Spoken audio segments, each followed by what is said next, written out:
Hey, what's up guys, Mash9 here, come back with a brand new video for you guys. Today we're going to be talking about the CSGO major winners that are currently disbanding. Now this team has won a CSGO major in the past, and it's probably one of the more iconic majors if I do say so myself, but they're going to be disbanding today. We're going to be talking about that, what it's really going to be impacting sticker price wise.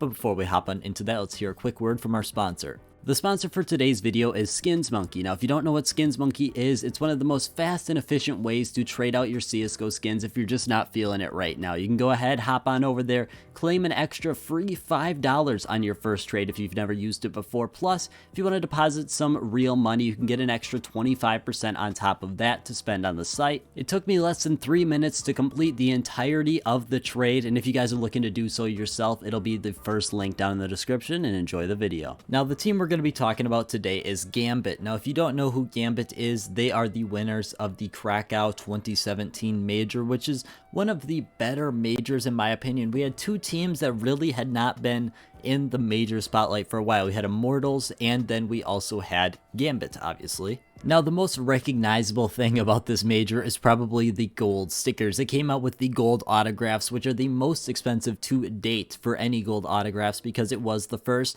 and they're honestly some of the more better looking gold autographs, especially when we look at something like Berlin 2019. These Krakow ones are definitely at the top of the list, where I can definitely not say the same about those Berlin ones we were talking about here. But overall, the Krakow major is kind of insignificant to the overall story here. It's just a really interesting bit about Gambit itself.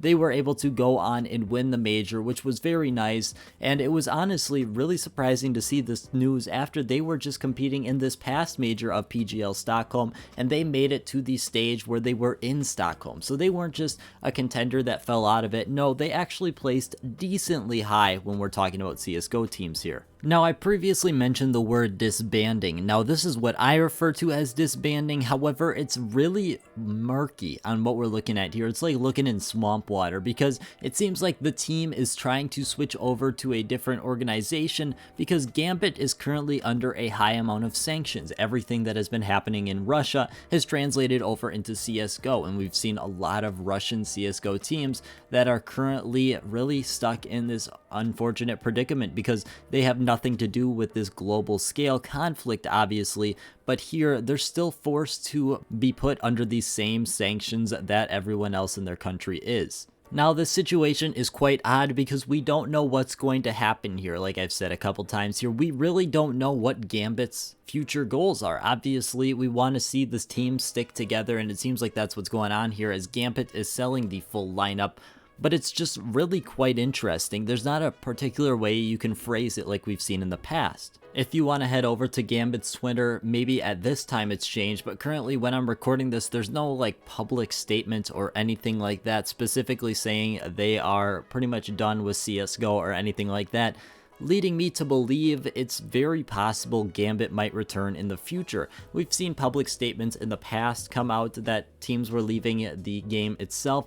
However, Gambit doesn't seem to really be doing that at this point. It seems like they're just trying to avoid these sanctions by switching over to a company that's maybe not Russian owned. Technically, they're not 100% a Russian team. According to Liquipedia right here, it says that Hobbit is from Kazakhstan. Now, I have no way to verify this information. However, it does make sense, but Gambit itself is a Russian organization. Therefore, they might be looking at this and saying, well, maybe if we move to a different organization that's not owned specifically in Russia, we might be able to get around these sanctions and compete normally, because I know they've had a lot of trouble with a lot of these sanctions here. Heading over to the market though, we can kind of check out these stickers. Now, obviously, we're seeing a 2x in price, which is nothing crazy. However, I'm sure we're going to see a lot of people that are going to be clickbaiting that in the title saying doubled the price, which they're not necessarily wrong here, but at the same time, there's also a lot going on behind the scenes that's leading to this price increase. Now, I can almost guarantee this is probably going to be a pretty temporary price increase. This happens a lot when CSGO items or teams really go off and have their popularity run. We see it almost every time when a team is going to disband. and then they end up disbanding and the price goes up very quickly for a very short period of time. If you believe there's any real long-term profit to be made with this, I recommend you look at the 100 Thieves stickers. And while we're on the topic of those 100 Thieves, let's just check it out here. We're looking at the Boston 2018 because it's much easier to see what happened, because it's a lot easier to see because they're so much more expensive. But scrolling down here, we're sitting at around $15, buy orders at 13. That's the normal disparity you see with these high-end stickers. However, when you look at the graph here, you can obviously see when there was some hype. I mean, if you look here, it's no question that this is the hype when it's 3 times the price. Something not too crazy to see, and we can see that it falls back to below the price it was sitting at before the hype. That's how you know there was a large amount of hype, because the price has gone down since that peak, but also down since that price before the peak. And right now we're sitting at roughly $15-ish.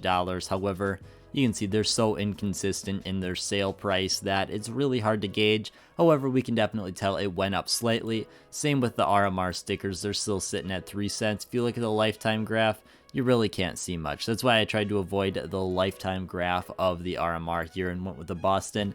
But overall, that's really all I have for today, guys. I want to thank you guys so much for watching, and I hope you have a great rest of your day.